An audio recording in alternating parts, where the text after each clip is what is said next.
Hey there, Griever Gang. Welcome back to Griever Productions. We haven't looked at Dan Vasc in a little bit, so let's do that, shall we? Now, it occurred to me recently that I hadn't been seeing a lot of like Dan, Tommy, or some of the, well, what we would probably call mainstays of the channel, right? Appearing in our Google form, and then I realized it's been so long since I've done a video for either of those guys. I don't think the link to the file is in the description of those videos. So here they are. Let's get this one out of the way, and then that way that's there for people to have a look at. In the description below, there's a link to a Google form. If you've got any suggestions for me to look at, definitely go and submit it there. This one did actually, however, come through there. It's the first one that I've seen of Dan's, and I'm very excited to have a look at it because, again, we haven't seen anything that he's done in a while, and this one is an older one. I'm going to say older, and by older I mean 7 years ago, but people seem to really like this one. I am actually just going to double check that I haven't actually looked at this song already. Hang on a second. Nope, I haven't. Cool. Wanted to double check. Before we begin, please do leave a like on the video. It really does help. If you have not subscribed, I'd appreciate it if you did so. But without any further ado, let's have a look at Dan Vasc performing Rhapsody of Fire featuring A Hero for the World. I'm sorry, I had the song title wrong. Rhapsody of Fire is the band that he is covering. The song is called Son of Pain.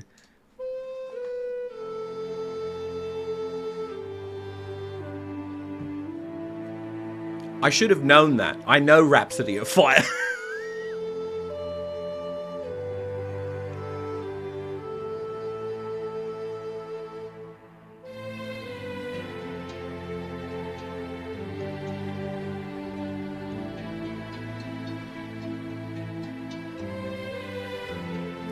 Beautiful accompaniment so far. Stunning.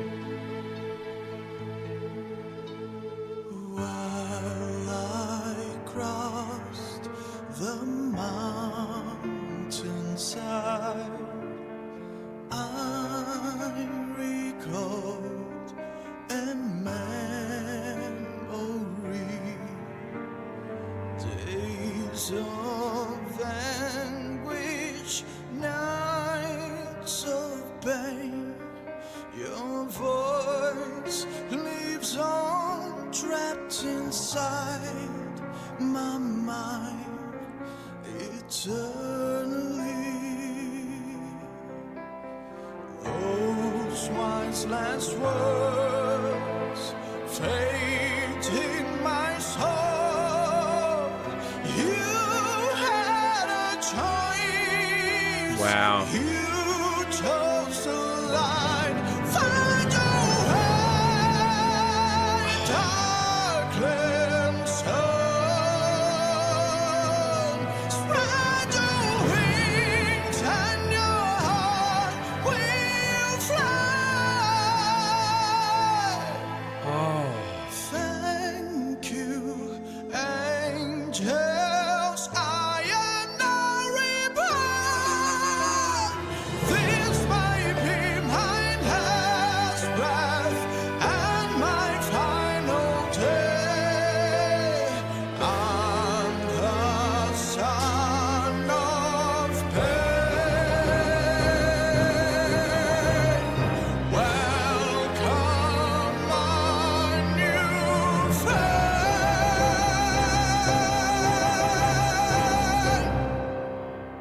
Wow. Okay. Hold up. I need a minute. Something about Dan that I love when it comes to him actually doing his videos is that you can see everything going through his head. You can see that he is really thinking about what he is doing. And it's part of why, I think I might have said this once before in a Dan video, but I can't quite remember when or where or, entirely if I did, but I'm pretty sure I did, that when he does his stuff here, when he's doing the recording of the actual film itself, I'm convinced that he's actively singing it as he's doing it, where a lot of people will lip sync what the video and that sort of thing. I don't believe Dan does that. I believe he is definitely at least singing along, unless he records visual whilst actually singing. I don't actually know. Everything about what he does in front of this microphone, even on film like this, where, you know, you can do so many things. There's so many, like, studio magic things that you can do. It all feels entirely real at every step. I think that's why people emotionally connect with him so easily in a lot of cases. Something I do want to go back and discuss, however, is something that he does here. And it's something that I talk about a little bit, but I want to get it as an example, and I'll explain what it is when I find it. Does this sit here? Fate in my soul. You had a choice. Choice! Okay, the word choice, right? So, something that tends to happen is when we sing, we fall into what is known as a Latin vowel system. A, E, O, and U, as opposed to A, E, I, O, and U, right? When it comes to singing, it's hard to explain with just words, but basically what happens is for each of those different vowels, the back of the throat and what's inside of the mouth obviously change in order to accommodate a certain vowel sound. Based upon certain physiologies, a singer is usually good at, say, 3. And by good, I don't... Hang on. Let me actually reword that. A singer may be more proficient in, say, 3 of them than they are in, say, the other 2. For instance, for me, E vowels are the ones that I try to avoid as best as possible. Sorry, as much as possible. E vowels, just for me, are a little bit trickier, right? So what I will do is usually change it to an air vowel.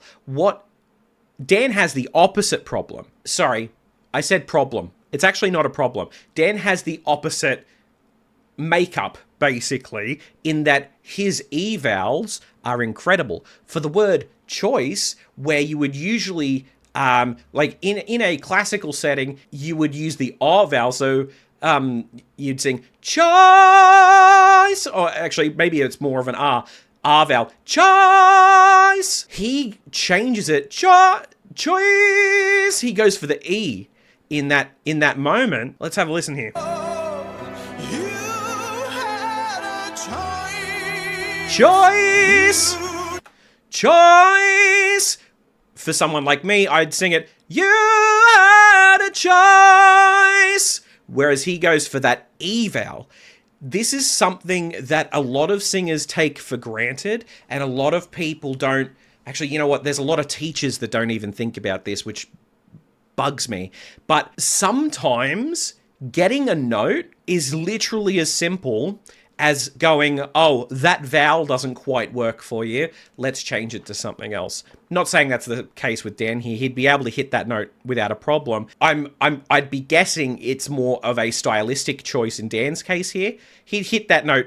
He'd shit that note in. Like, and what I mean is he would hit that with complete ease if he was doing it the way that I did it as well. Again, active choice in Dan's case. But this is a great example where it is something that is so incredibly simple that makes an incredibly big impact in the music. Anyway, let's continue on. And your heart will fly. And his high notes in there are beautiful too. Angels, I am no reply. This may be my last breath and my final day. I'm the son of pain. Beautiful. Welcome, my new friend.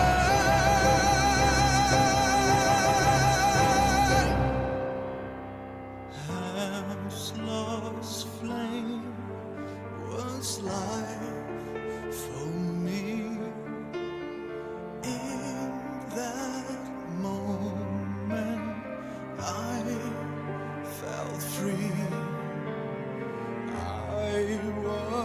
was under an evil spell.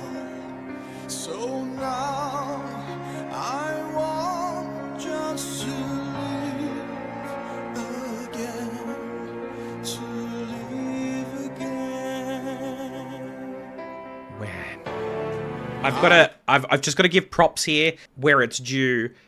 The thing with a song that is so dramatic like this, and that is so emotionally what I like to call a push and pull type thing, right? Where it is increased stakes in the chorus, a little bit softer in the verses. The biggest thing that makes a singer able to pull that stuff off is their breath control.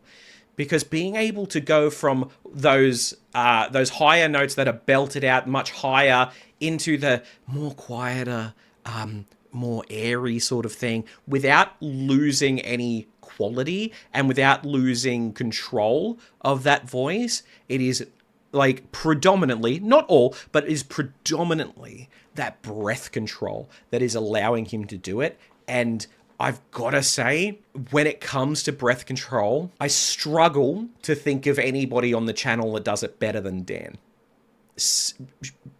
Sincerely. I am proud to lead my soul to new horizons, to the golden sky. Find a way, my brave darkland soul. Tweezers, kings, elves, and trolls. Thank you, angels. I am now reborn. This may be my last breath and my final day. I'm the son of pain. Welcome, my new friend. Thunder comes, I pray. I deny hell's Wow. God. Oh, let's go to final thoughts. Okay. So, something I want to bring up. At the end there, in the video, Dan was crying. Visible tears, right? And there's a couple of things that I want to bring up about that. And the reason that I want to bring it up is because there's a couple of reasons why that could actually happen. And the first is the obvious. The first is that he's in the middle of that. He's in the midst of that song, which is quite emotional. It's quite big emotionally. And it genuinely means something to him. It connects to him, and he started crying. Okay? Which I think is the more likely scenario in this case. However, there are songs, and I wouldn't be surprised if this is one of those songs for some people, that requires such a how do I put this?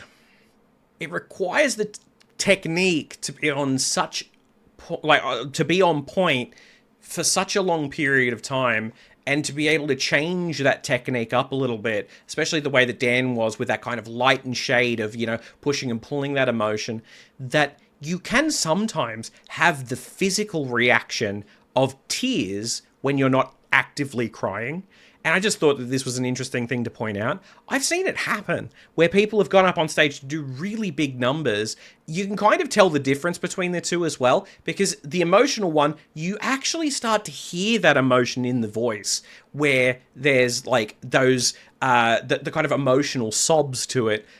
But in the other case, where it is just a physical reaction, I've actually had it happened to me too, which I'll go into in a moment. You don't have that reaction, and it's quite interesting because there's a lot of people in the audience that will be listening for the voice to waver in that moment, like they are crying, and it's not coming, and they kind of go, God, that guy's got control, when in actual fact, it's just because of the technique that you're using that's making you physically cry.